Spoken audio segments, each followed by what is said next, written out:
Hey, welcome to the Nostalgia Hunters. Today we got a big treat for you. Episode 9 coming live with Dustin. Not quite live, but yeah. coming current. Yeah. Today we're gonna dive into literally the greatness, the '90s greatness that is Point Break. What year did this movie come out? 1991, if you could believe it. So I was 4 years old. I remember watching this movie, but it didn't stick as a child. But Oh my god, dude, I was 11. so watching it was like a new movie to me, and I have to say that. And that was a couple days ago. It was your first time? Well, literally as an adult, yeah, understanding Holy cow, dude! I'm telling you, a classic, a cult classic, screen gem.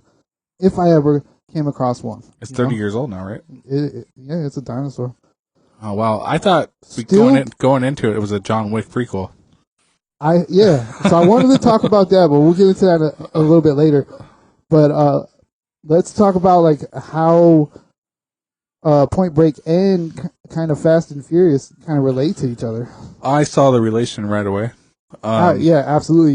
You got detective, or FBI agent, detective, mhm. and then you got a band of misfits, and it kind of just rolls together really smoothly. And he sees how he actually fits into the situation. Yeah.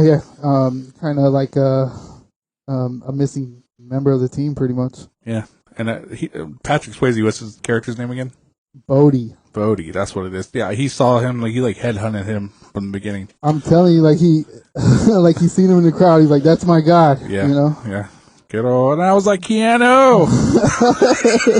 Keanu. I had to get that in there. Lots of one-liners. One of them that stands out. I'm so hungry I can eat the ass out of a dead rhino. Or caught my first tube, sir. You know. Oh yeah.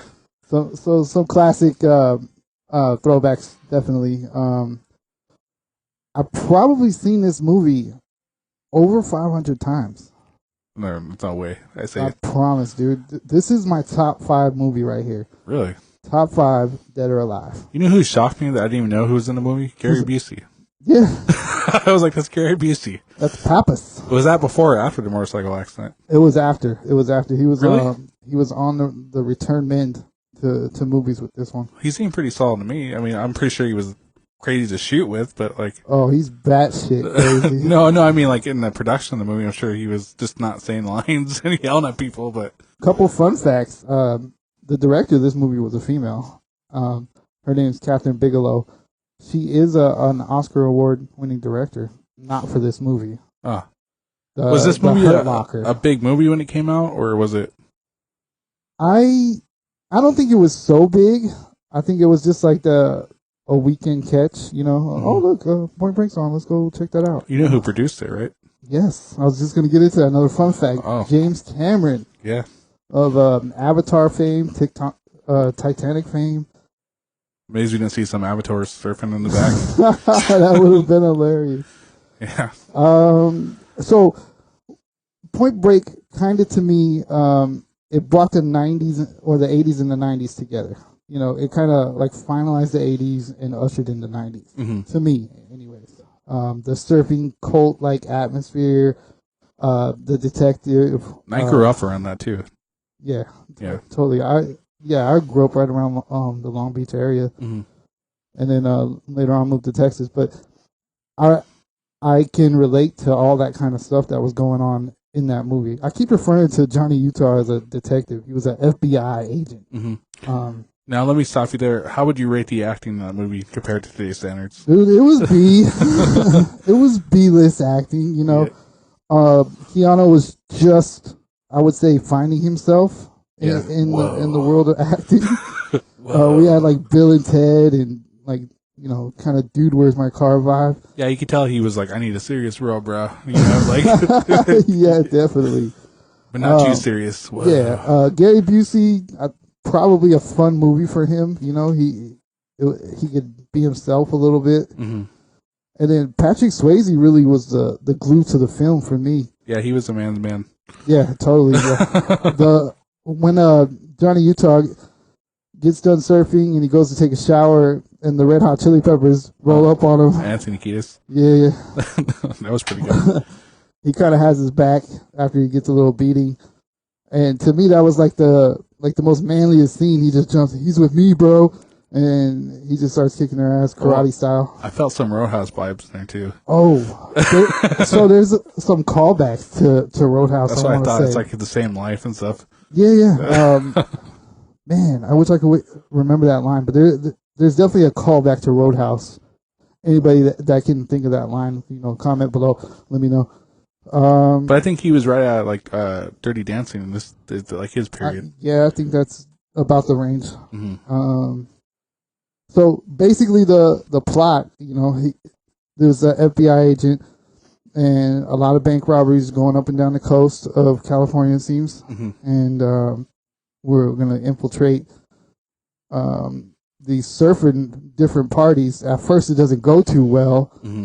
And then he has an epiphany, I guess you would say. Well, we got to give Gary Busey's character credit because he's the one that even saw there were surfers in the first place. Yeah, definitely. He kind of put all the different clues together. Mm-hmm. So, I like the tan line. That was a pretty good touch. The sex wax. And how they were kind of a unit. Like they were used to working with each other in the group. Almost like a band. You know what I mean? Like they knew the route. They knew where not to hit, where to run into each other. Right. He said it would be a group within a group, basically. Mm-hmm. Yeah. So, yeah. Tight knit. And then when he finally hits with that epiphany, his girlfriend is like, "You look like you've seen a ghost," and he just books out of there, says he's got an appointment and he's late for it or whatever, and then pretty much the story is on tenfold. Yeah, and she was Tank Girl, correct? Tank Girl. She did a big '90s run, but I think she kind of like fell into the comedic side of movies, like Pauly Shore movies and. Yeah, I was never really a big fan of her. I think I only like her in this movie. Mm-hmm. So, yeah, she's a different beast, I guess. Yeah. Give you that.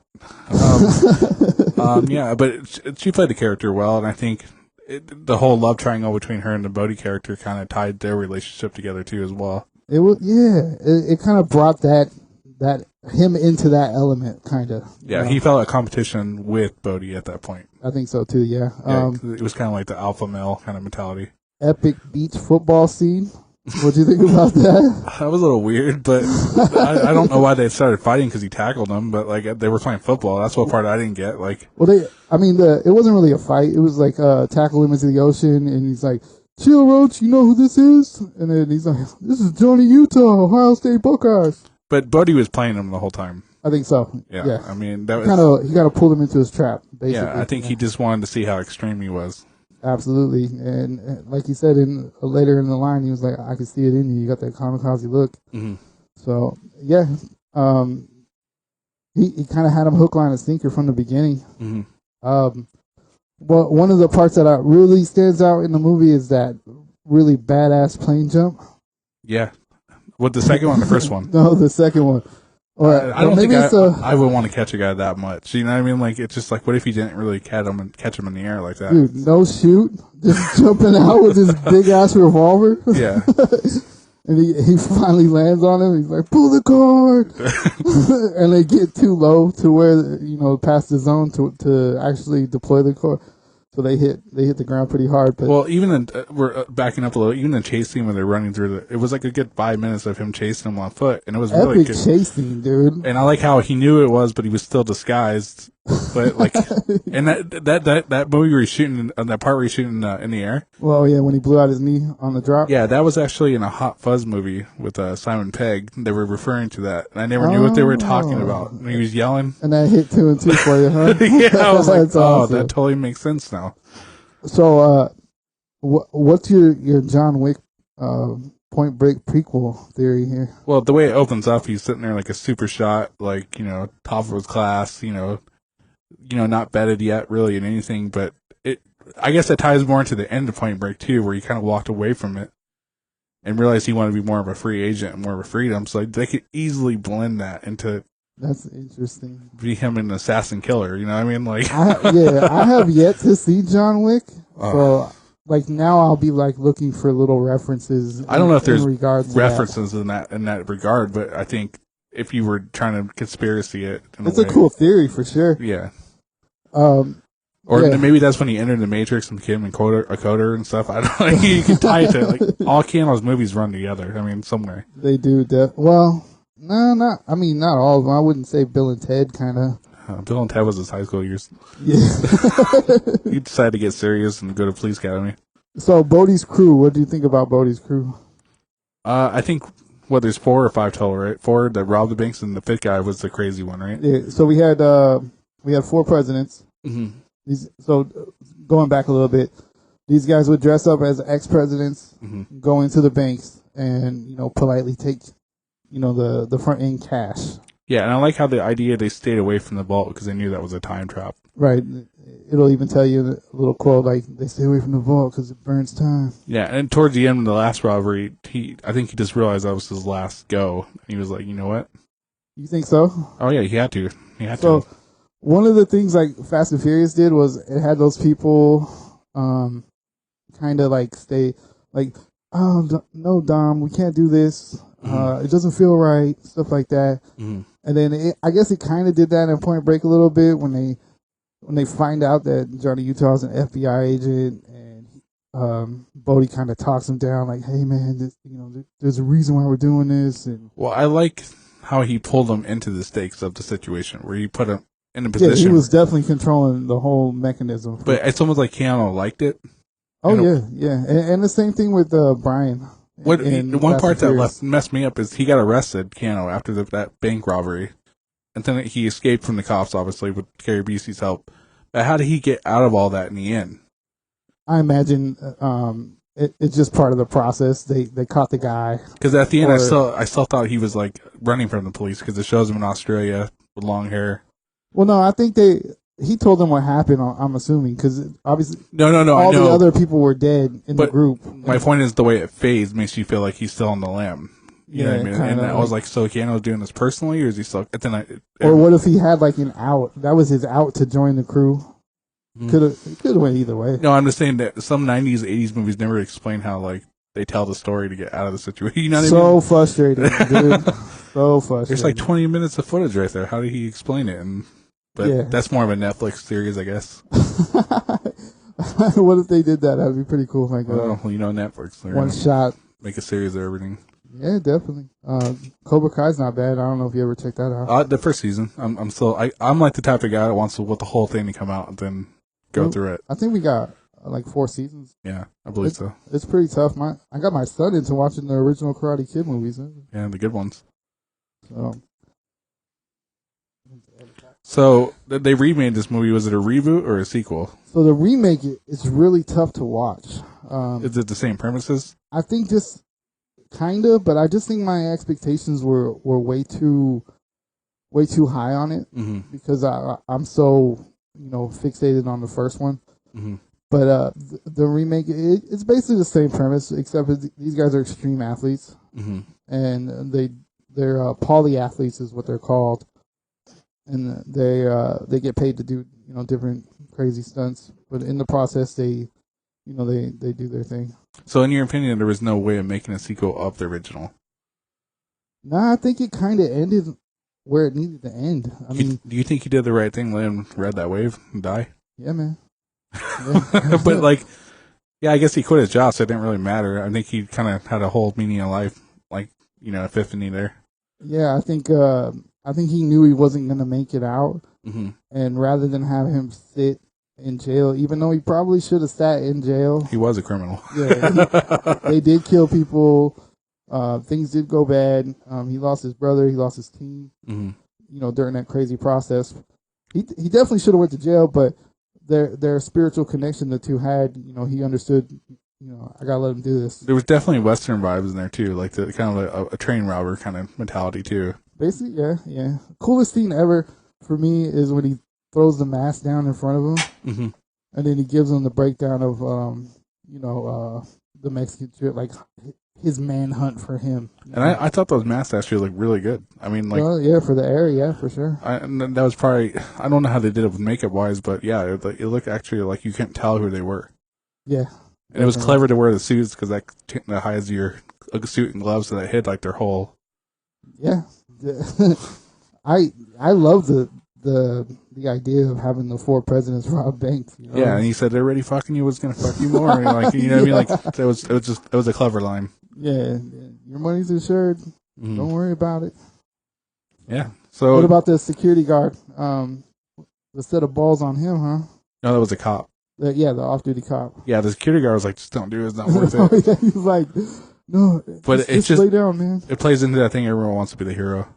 Yeah, you could tell he had the, I'm gonna take the reins here and get these guys and be the hero of the show. So taking away from the movie, what do you think it could have did more, and what it could have done less? Man, I could be 100% confident in saying that I just love the movie from beginning to end. Mm-hmm. There's not much more I can ask for in it. Mm-hmm. Obviously, more time with the characters would have been cool. Yeah, what was it, about 2 hours long? Yeah, I get into movies and I want to see what they're doing outside of what's on the screen. You know what I mean? And that's it. Kind of plays into the whole Netflix. We're all like addicted to series now. Yeah. You know, it then ties into Marvel as well too, because we want like character development, background, future, middle, end, and all that stuff. That's not like any of the really good movies from the 80s and the 90s. They're just too short. They cut down. I want to see, a little bit more of their lifestyle and the cool side to the characters. Like doing like a behind the scenes on Bodhi would have been cool. Mm-hmm.